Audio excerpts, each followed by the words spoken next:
आज हम पढ़ेंगे chapter 12 area related to circles. यहाँ पे उसके एरिया सर्कल्स चैप्टर के बेसिक कंसेप्ट्स हैं। A circle is the locus of point which moves in a plane in such a way that its distance from a fix point always remains same. The fix point is called the centre and the given constant distance is known as the radius. ये आपका circle होता है। Circle में ये एक fix point होता है, centre बोलते हैं इसको। इससे ये डिस्टेंस इक्वल होती हैं सारी, इनको हम रेडियस बोलते हैं और इसको हम डायमीटर बोलते हैं। ये कॉर्ड होता है हमारा, ठीक है। If R is the radius of a circle then circumference, हमें पता है सरकमफ्रेंस का फॉर्मूला 2πr या πd होता है।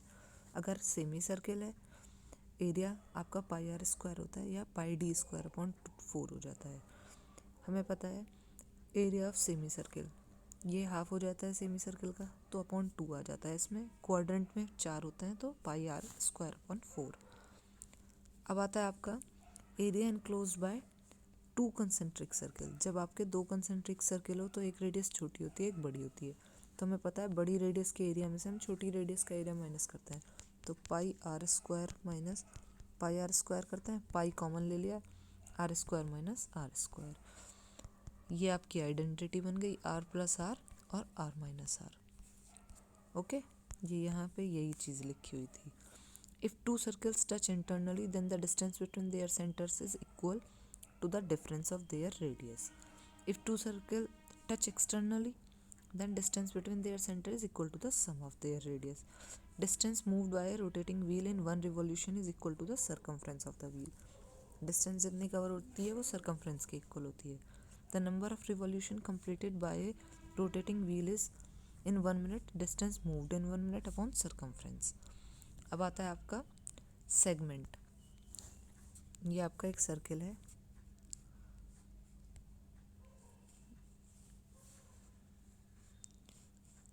और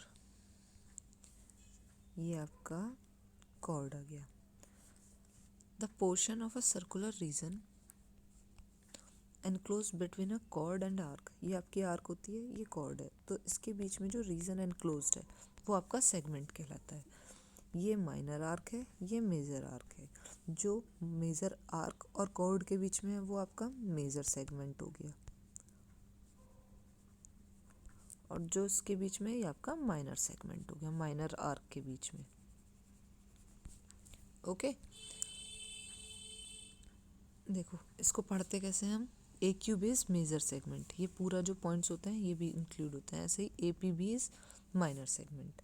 अब आता है area of the segment. Area of the sector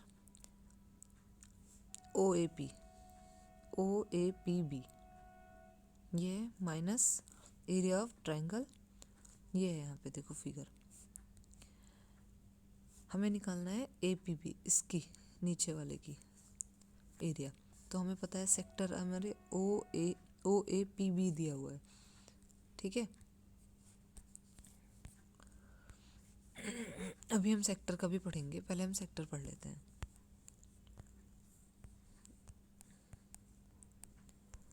sector of the circle,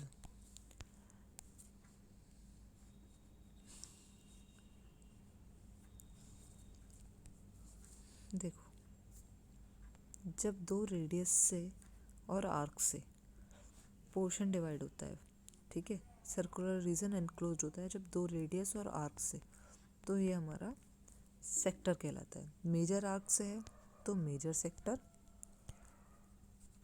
और माइनर आर्क से है तो माइनर सेक्टर। ओके, अब यहाँ पे एक एंगल बनता है, ये सेंटर में आपको पता है 360 एंगल होता है, और जब ये माइनर आर्क में यहाँ पे सेंटर पे एक एंगल बन रहा है इस पोर्शन में को डिवाइड करके, तो ये होता है थीटा। तो अब इसको निकालते कैसे हैं, area of the sector of angle theta, तो θ/360 इंटू πr², या 1/2 into length of arc into radius, ये आ जाता है। Length of the arc of a sector, length आपकी सरकमफ्रेंस से निकलती है, तो वहाँ एरिया के फॉर्मूले की जगह सिर्फ सरकमफ्रेंस का फॉर्मूला आ जाता है। अब the sum of the arcs of major and minor sector of the circle is equal to the circumference, या मेजर सेक्टर के आर्क और माइनर सेक्टर के आर्क को आप सम करोगे तो वो सर्कमफ्रेंस के इक्वल आ जाएगा। द सम ऑफ एरिया, वो पूरे एरिया ऑफ सर्कल के इक्वल आ जाएगा। मेजर सेक्टर का एरिया प्लस माइनर का एरिया वो सर्कल के एरिया के इक्वल आ जाएगा। Angle describe by minute hand in 60 minutes, ये 360 होता है। Angle describe by minute hand in 1 minute, ये 6 डिग्री होता है। Minute hand rotates through an angle of 6 degree in 1 minute. Angle describe by hour hand in 12 hours, ये 360 होता है। Same 30 degree आ जाएगा। 1 मिनट में एंगल कितना होता है आपका, आर हैंड से वो होता है 1/2 डिग्री।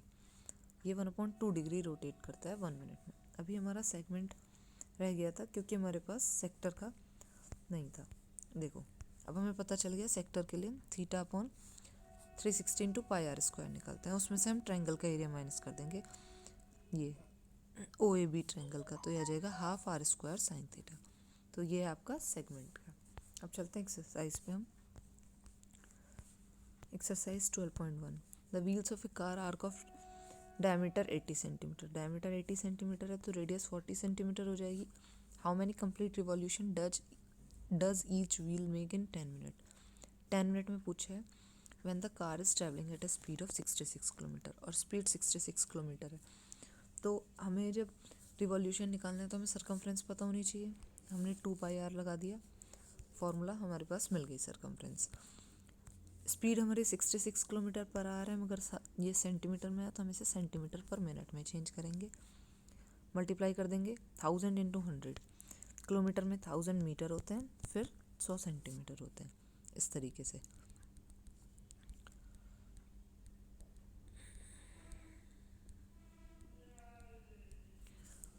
आया डिस्टेंस, ये आ गई आपकी 11,000 सेंटीमीटर पर मिनट। ठीक है,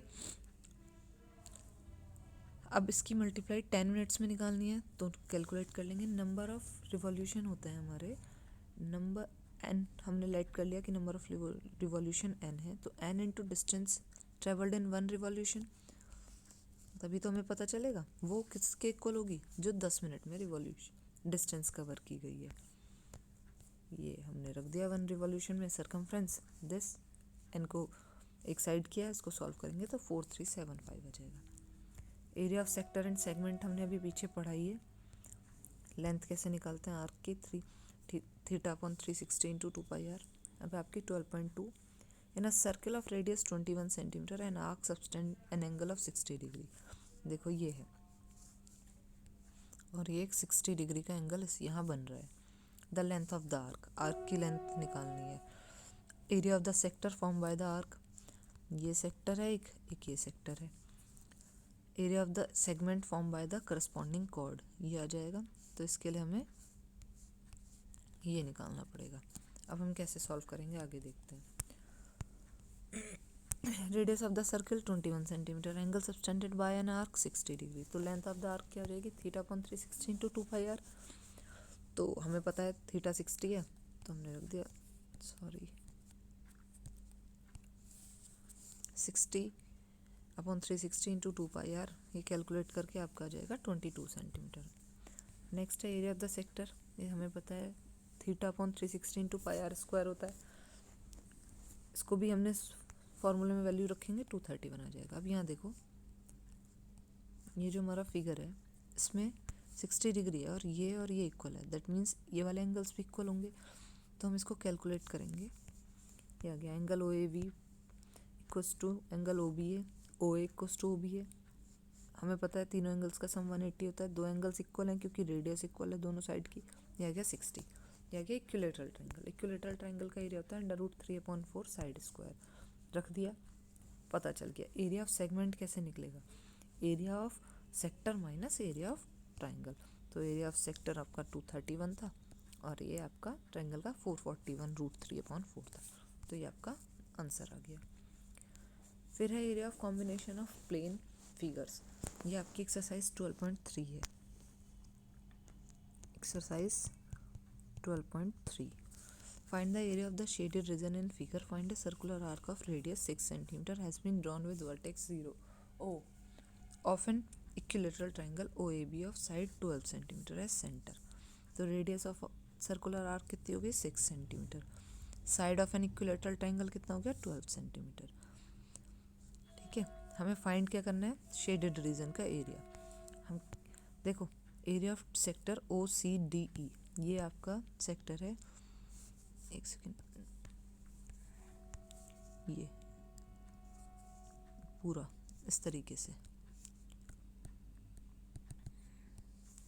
ये आपको ये डॉटेड लाइन दिख रही है ना OCDE, तो ये θ/360 इंटू πr² करके निकलेगा. फिर हम इस पूरे इक्विलेटरल ट्राइंगल का एरिया निकालेंगे और फिर हम सर्किल का एरिया निकालेंगे. ठीक है, तो इसका एरिया निकाला हमने 60/360, ये आ गया 132/7. फिर एरिया ऑफ ट्राइंगल निकाला 36/36√3. एरिया ऑफ सर्किल निकाला. अब आपके फिगर में वो जो हमने ड्रॉ की थी ऐसे आर्क, वो एक्स्ट्रा थी, तो हम क्या करेंगे, सर्कल का एरिया और ट्रायंगल के एरिया को ऐड करेंगे और फिर उसको सब्ट्रैक्ट कर देंगे. यही किया हमने. Area of triangle OAB, area of circle और एरिया ऑफ सेक्टर, ये किया हमने. फिर यहाँ 36√3 कंबाइन किया, आपका आंसर मिल गया. ये था आपका 12 चैप्टर. अब आप इसको कंप्लीट करेंगे सारा अपना 12 चैप्टर, और अच्छे से अपने जो क्वेरीज होंगी वो हम डिस्कस कर लेंगे. ओके.